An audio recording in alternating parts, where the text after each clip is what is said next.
Monsieur le Président, Monsieur le Premier ministre, mes chers collègues, Madame la Ministre, la Nouvelle-Calédonie n'est pas un simple dossier de technique constitutionnelle, c'est une histoire lourde, un territoire de mémoire blessé, un équilibre politique fragile, construit avec patience. Elle oblige l'État à la hauteur, à la constance, à la neutralité. À la fin des années 80, la violence menaçait d'emporter le territoire. Le gouvernement socialiste fit alors le choix du courage et du dialogue. Sous l'autorité de Michel Rocard, la méthode fut simple et exigeante. Parler à tous, reconnaître chacun, n'humilier personne. Les accords de Matignon ne furent pas imposés, ils furent construits. Dans la discrétion, dans le respect, Michel Rocard avait compris l'essentiel. L'État ne peut s'aligner sur un camp. Il doit non seulement être un arbitre, un facilitateur, un médiateur, mais aussi un amplificateur des dynamiques en jeu. 10 ans plus tard, Lionel Jospin prolongea cette exigence avec l'accord de Nouméa. Là encore, la méthode fit la différence. Reconnaître la colonisation, organiser le transfert progressif des compétences, permettre aux Calédoniens de décider eux-mêmes de leur avenir. L'État garantissait le cadre, ne dictait pas l'issue, protégeait la parole donnée. Cet esprit et la méthode qui s'en est inspirée ont été appliqués pendant plus de 30 ans et ont contribué à maintenir la paix civile et la prospérité parce que l'impartialité de l'État était crédible, parce que la continuité était assurée, parce que les fils de la confiance étaient tissés. Depuis 2021, Monsieur le Premier ministre, cette confiance s'est effondrée et la situation paraît aujourd'hui inextricable. Elle ne l'est pas par fatalité, mais par accumulation d'erreurs, par des choix politiques contestables et par une gestion qui a rompu avec la méthode qui avait fait ses preuves. Jamais depuis l'accord de Nouméa, le climat n'a été aussi dégradé, tendu. Jamais la défiance envers l'État n'a été aussi forte. Le maintien du fameux troisième référendum du 12 décembre 2021, dans le contexte sanitaire que l'on connaît, a marqué une première fracture profonde. La nomination, quelques mois plus tard, des responsabilités ministérielles d'une personnalité occupant toujours des fonctions politiques locales a brouillé le rôle de l'État. L'État n'était plus à l'arbitre, il était un acteur et le doute s'est installé. En 2024, le ministre de l'Intérieur et des Outre-mer a voulu modifier le corps électoral pour les élections provinciales. Ce faisant, il a persisté dans une orientation contestée, sans prendre pleinement la mesure des revendications exprimées. L'exigence de consensus s'est trouvée reléguée au second plan au profit d'une décision unilatérale, assumée. Cela aboutit aux événements du 13 mai 2024, 14 morts, 2,5 milliards de dégâts. Plus récemment, en portant l'accord de Bougival, qui finalement n'a pas convaincu le FLNKS, le gouvernement a substitué sa contrainte de calendrier à la recherche patiente d'un compromis. Il a pris le risque de fragiliser encore davantage un équilibre déjà précaire. Au manque de méthode, mes chers collègues, s'ajoute une crise de continuité. Depuis 2017, 10 ministres des Outre-mer se sont succédés. 8 en 4 ans. Comment incarner la constance dans ces conditions? Comment construire la confiance quand les interlocuteurs changent sans cesse? À maintes reprises, l'État a été rappelé ses obligations. La situation de la prison du camp Est a suscité des injonctions judiciaires en octobre 2025. La responsabilité de l'État a été engagée dans un procès sur les assurances en décembre 2025, révélant des graves carences dans la protection des sinistrés. Fin janvier, la CNCDH a rappelé les exigences de proportionnalité et de respect des droits fondamentaux dans son avis sur la gestion des émeutes. Monsieur le Premier ministre, la Nouvelle-Calédonie n'a aucun intérêt à un nouveau passage en force. Elle a besoin d'un État impartial, d'un État stable, d'un État qui respecte scrupuleusement la parole donnée. Rappeler l'action de Michel Rocard ou de Lionel Jospin n'est pas un exercice de nostalgie. C'est rappeler qu'une autre méthode est possible, une méthode fondée sur le dialogue, sur le respect, sur le temps long. La concorde en Nouvelle-Calédonie n'a jamais été une évidence. Elle a toujours été une conquête. Et quand la concorde risque de se fracturer, c'est d'abord à l'État de créer les conditions de son rétablissement. Monsieur le Président, Monsieur le Premier ministre, Madame la Ministre, Madame la rapporteure, chers collègues, lorsqu'au début de l'année 2025, le ministre d'État Manuel Valls avait renoué avec la méthode du dialogue, de l'impartialité de l'État et de la recherche du consensus hérité de Michel Rocard et de Lionel Jospin, nous avions espéré qu'un accord entre toutes les parties prenantes se profilerait enfin afin de stabiliser l'avenir institutionnel du territoire. En mai 2025, un premier projet d'accord était mis sur la table à Deva. Il a été rejeté en bloc par les loyalistes et le Rassemblement, conforté par le président de la République lui-même. Le 12 juillet 2025, un nouveau projet d'accord était trouvé à Bougival par toutes les parties prenantes au départ, avant le retrait du FLNKS. Rapidement, nous avions salué l'accord car nous considérions que Bougival était original. Il changeait le paradigme. La question de l'accession à la pleine souveraineté n'avait plus pour réponse oui ou non, mais quand et comment. Ce texte contient de véritables avancées institutionnelles nécessaires après la fin du processus de l'accord de Nouméa pour engager le dernier volet du processus de décolonisation et assurer l'accession à un statut de droit international. Pourtant, nous avions aussi constaté que Bougival nécessitait des modifications qui étaient notamment demandées par l'UNI avec le soutien de Calédonie Ensemble et de l'éveil océanien. Nous avons alors été très clairs à l'automne dernier. Bougival était une base qu'il fallait clarifier et amender. Avec nos collègues socialistes de l'Assemblée nationale, nous avons modifié l'intitulé de la proposition de loi organique pour reporter une troisième fois les élections provinciales en vue d'un accord consensuel sur l'avenir institutionnel de la Nouvelle-Calédonie. Madame la ministre, vous aviez alors pris des engagements devant la représentation nationale, tout faire pour que toutes les parties prenantes reviennent autour de la table afin de trouver le consensus nécessaire. Pourtant, vous avez fait tout le contraire. Il y a d'abord eu cette volonté d'organiser une consultation anticipée des Néo-Calédoniens sur Bougival, consultation heureusement vite passée à la trappe. Ensuite, si le refus du FLNKS de participer aux discussions Élysée-Oudinot était incontestablement une erreur, la manière dont ces discussions ont été convoquées et organisées ont rendu impossible l'élargissement du consensus. Ce qui ressort de ces discussions à Élysée-Oudinot comporte quelques avancées symboliques avec l'affirmation de l'identité kanak comme fondement du projet politique calédonien.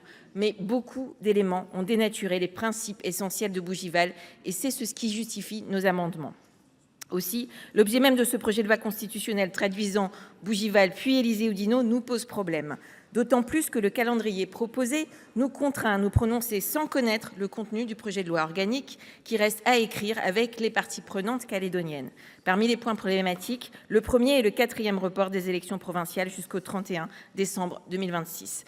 D'abord, cela est contraire à une décision du Conseil constitutionnel de septembre 2025 qui considérait que toute prorogation au-delà de 28 juin 2026 serait contraire à la Constitution. Ensuite, cela pose une véritable question de légitimité démocratique pour des élus en place depuis 2019 et sans cesse prolongés dans leur mandat. Je le dis clairement, nous, socialistes, voterons contre ce nouveau report des élections provinciales. Il n'est pas envisageable en démocratie de différer indéfiniment des élections.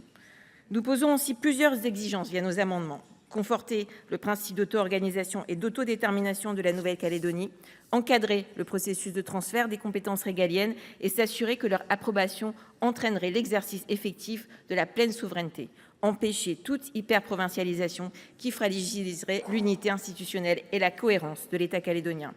Il est essentiel pour nous, socialistes, de rappeler quelques fondamentaux sur la Nouvelle-Calédonie. Il n'y aura pas d'avenir durable et stable du territoire sans un accord consensuel incluant aussi bien les loyalistes que l'UC-FLNKS. Nous saluons la ténacité de l'UNI et nous exigeons que leur demande de clarification soit obtenue rapidement. Nos amendements n'y suffiront pas. Avec ces amendements, nous affirmons que nous ne souhaitons pas enterrer tout le travail et les avancées de Deva et de Bougival, que nous ne tournons pas le dos à ceux qui ont porté cet accord avec constance et courage. Ces amendements visent à pointer les faiblesses de cet accord de Bougival-Élysée-Oudinot pour identifier ce qui mérite d'être renégocié après des élections provinciales au printemps afin de trouver un accord consensuel avant l'automne. La responsabilité du Parlement national sera alors de constitutionnaliser cet accord consensuel afin qu'il ne soit pas remis en cause à chaque étape de sa mise en œuvre sur le territoire. Aujourd'hui, force est de constater que cet accord s'appuie sur une majorité qui s'est amoindrie depuis la signature d'Élysée-Oudinot, puisqu'il divise maintenant plusieurs des parties signataires. Plusieurs personnes qui ont porté l'accord de Bougival ont choisi de ne pas signer cet accord complémentaire. D'autres l'ont signé par crainte que les mesures budgétaires pour la Nouvelle-Calédonie ne soient pas votées. Nous ne pouvons pas ignorer la prise de parole de Paul Néaounoutine, président de la province Nord et figure historique du Palika, pour s'opposer fermement à la constitutionnalisation de cet accord. Quels que soient les choix du Parlement national, le risque d'incidents violents existe, malheureusement. Mais ceux qui menacent de prendre les armes piétinent la République et condamnent la Nouvelle-Calédonie à une crise sans fin. Monsieur le Premier ministre, chers collègues, sortons de cette impasse. Programmons des élections provinciales et reprenons un nouveau cycle de discussion en vue de trouver enfin un accord véritablement consensuel. Faisons de nouveau, presque 40 ans après, le pari de l'intelligence pour un destin commun. Monsieur le Président, Monsieur le Premier ministre, Madame la Ministre, Madame la Présidente de la Commission des lois, Madame la rapporteure, chers collègues. Parler de l'avenir de la Nouvelle-Calédonie et de ses 265 000 habitants, c'est aussi prendre pleinement conscience de son histoire, de son environnement et de ses atouts. La Nouvelle-Calédonie appartient à un double ensemble, géographique, géopolitique et géostratégique, que beaucoup présentent comme le centre du monde de demain. À la fois au cœur de l'Indo-Pacifique, où la concurrence sino-américaine fait rage, mais où les opportunités sont grandes pour la Nouvelle-Calédonie. Je parle là de sa zone économique exclusive, je parle aussi de sa diplomatie climatique ambitieuse, du commerce en croissance, des richesses naturelles puissantes, des échanges culturels majeurs et d'une jeunesse pleine d'avenir. C'est aussi parler de l'Océanie, cette mer d'îles, un laboratoire statutaire. Cette région questionne et illustre le dépassement du fait colonial, mais aussi de l'expression de la souveraineté. L'avenir de la Nouvelle-Calédonie, c'est aussi l'aboutissement du processus de décolonisation. La France y est engagée, auprès des Nations Unies, mais aussi et avant tout auprès des habitants de la Nouvelle-Calédonie eux-mêmes. Permettez-moi ici de citer Michel Rocard, Premier ministre et artisan de l'accord de Matignon en 88 avec Jean-Marie Tjibaou et Jacques Lafleur, qui lors d'un discours à Montpellier pendant la campagne référendaire indiquait le sens de la démarche engagée. Il disait le défi d'une décolonisation réussie dans le cadre des institutions de la République française, le défi de l'égalité, le défi du partage après celui du pardon. Et je crois qu'il répondait aussi à un double défi. Jacques Lafleur et Jean-Marie Tjibaou lui disaient qu'ils ne croyaient pas en la parole de l'État, et je crois que c'était ça le plus important, la parole de l'État et son impartialité dans ces débats-là. Alors oui, le défi de la décolonisation est devant nous. Il est d'ailleurs depuis le 24 septembre 1853, quand la France a pris possession de la Nouvelle-Calédonie. Dès ce moment-là, le défi de la colonisation était posé. Et c'est celui qui est devant nous aujourd'hui. Est-ce que la France va enfin réussir un processus de décolonisation ? Et je crois qu'il faut saluer celui entrepris par les hommes et les femmes qui composent la Nouvelle-Calédonie. Parce que pour la première fois de notre histoire, le colonisé et le colonisateur, le peuple premier et celui qui l'a rejoint plus tard, ont accepté ensemble de construire ensemble un avenir commun. Et je crois que c'est ce qu'il y a de plus important, c'est ce qu'il faut préserver dans le dispositif actuel. Mais la décolonisation nous place face à des questions qui touchent à la fois l'intégrité de la nation, de la République, de l'État, mais aussi à des questions plus intimes. Elle englobe en effet une part de notre vécu qui ne peut implacablement régler par la logique seulement institutionnelle ou juridique, ni sa mécanique. La décolonisation met la République au défi d'harmoniser ses principes avec la réalité humaine et historique de la Nouvelle-Calédonie. Alors c'est vrai que Bougival, il y a de réelles avancées, des avancées qui sont historiques au sens premier du terme. On l'a évoqué, l'État de Nouvelle-Calédonie, la nationalité, le transfert de compétences. Mais il faut reconnaître que l'Élysée Oudinot ouvre aujourd'hui des inquiétudes, pour ne pas dire des impasses. Alors oui, aujourd'hui, peut-être que le Sénat votera ce texte-là, peut-être l'Assemblée et encore. Mais il n'y aura pas la capacité de réformer la Constitution pour ce texte-là. Alors, il faut avancer. Et la proposition que vous avez faite, c'est de faire en sorte que nous restions dans le calendrier de Bougival, qui était les élections provinciales en mai et juin prochains. À partir de là, il faut qu'effectivement nous puissions collectivement aller plus loin. Et je pense que les deux groupes de contact de l'Assemblée et du Sénat peuvent jouer un rôle une fois que le nouveau Congrès sera installé. Ces deux groupes de contact pourraient être aussi là pour faire en sorte d'avoir un accord derrière cela pour présenter cela ensuite au gouvernement. Et puis, pour terminer, moi j'ai eu la chance de me rendre en Nouvelle-Calédonie. J'y retournerai en avril prochain avec la délégation sénatoriale d'Outre-mer. Et je crois qu'il nous faut prendre ce qu'il y a de bon et comprendre que finalement, ce que nous avons à faire, c'est d'utiliser ce que les anciens avaient entrepris, de faire avec humilité, respect, consensus. Et je crois le défi qui est nôtre. Donc je pense qu'aujourd'hui, nous allons nous amender, proposer d'améliorer le texte. Mais je crois que malheureusement, il n'ira pas beaucoup plus loin. Il nous faut, Monsieur le Premier ministre, changer de braquet et faire en sorte que dorénavant les choses se tiennent et qu'on puisse proposer un nouveau projet de développement pour la Nouvelle-Calédonie. Monsieur le Président, Monsieur le Premier ministre, Madame la rapporteure, Madame la Présidente de la Commission de loi, mes chers collègues. Nous examinons aujourd'hui le projet de loi constitutionnelle relatif à la Nouvelle-Calédonie dans un contexte d'extrême gravité. La Nouvelle-Calédonie est en effet confrontée à une crise alimentaire, sanitaire, sociale et économique profonde. Au troisième trimestre 2025, le climat économique demeurait fortement dégradé, marqué par les conséquences des émeutes de mai 2024, la crise du secteur du nickel et l'incertitude institutionnelle. La consommation des ménages poursuit son repli sous l'effet conjugué du manque de ressources financières et de la hausse des prix. Les défaillances d'entreprises sont en hausse et de nombreux secteurs sont en grande difficulté. Mais c'est aussi la vie quotidienne qui se dégrade. Pénurie de personnel soignant, accès aux soins détériorés, précarité croissante du logement, fragilisation des familles. La priorité pour les Calédoniens est aujourd'hui l'urgence économique et sociale. Nous devons les entendre. Bien avant les émeutes, la société calédonienne était déjà marquée par des inégalités structurelles en matière d'emploi, de logement et d'éducation, avec des écarts importants entre provinces et selon l'origine. Cette crise est sociale, mais aussi éducative et générationnelle. La jeunesse, et particulièrement les jeunes Kanaks, sont confrontés à un sentiment de marginalisation et à l'absence de perspective. Les violences ont constitué un tournant dramatique. Rien ne les justifie. Elles ont frappé d'abord les plus fragiles. Mais ignorer les déséquilibres historiques qui ont nourri les tensions serait une faute politique. Dans ce contexte, l'évolution institutionnelle que nous examinons ne peut être abordée hors sol. Elle doit intégrer le risque réel d'aggravation de la crise économique et sociale. Elle doit surtout rassurer la population calédonienne sur la mobilisation de l'État et de la solidarité nationale afin de prévenir tout risque de rupture. Lors de l'examen du budget outre-mer, des crédits ont été prévus, mais tardivement et par amendement. Leur concrétisation doit être effective et ne peut pas être soumise à condition. Des annonces ont été faites.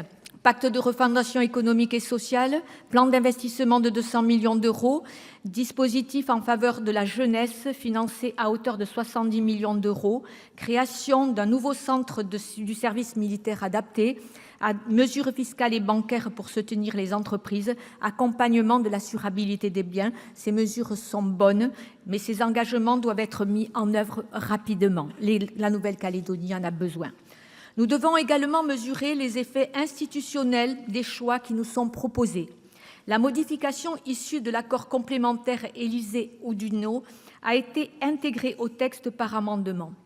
Or, une répartition accrue des compétences vers les provinces, notamment en matière sociale, éducative ou économique, pourrait, sans garde-fou explicite, garantissant l'égalité de traitement, accentuer les politiques différenciées et aggraver les fractures existantes. Dans un territoire déjà traversé par de fortes inégalités, une hyper-provincialisation serait lourde de conséquences. Toute évolution institutionnelle, quelle qu'elle soit, doit préserver l'unité de la Nouvelle-Calédonie et la cohérence de son organisation. La situation de la Nouvelle-Calédonie demeure paradoxale. Tous les Calédoniens reconnaissent la nécessité de vivre ensemble, mais la fatigue sociale est immense. Le véritable enjeu ne se limite donc pas à l'avenir institutionnel. Pour conclure, Monsieur le Premier ministre, nous avons une responsabilité. Ne pas ajouter de l'incertitude à la crise, traduire des annonces en actes et faire vivre concrètement la solidarité nationale. C'est à cette condition que nous pourrons éviter les ruptures et redonner confiance.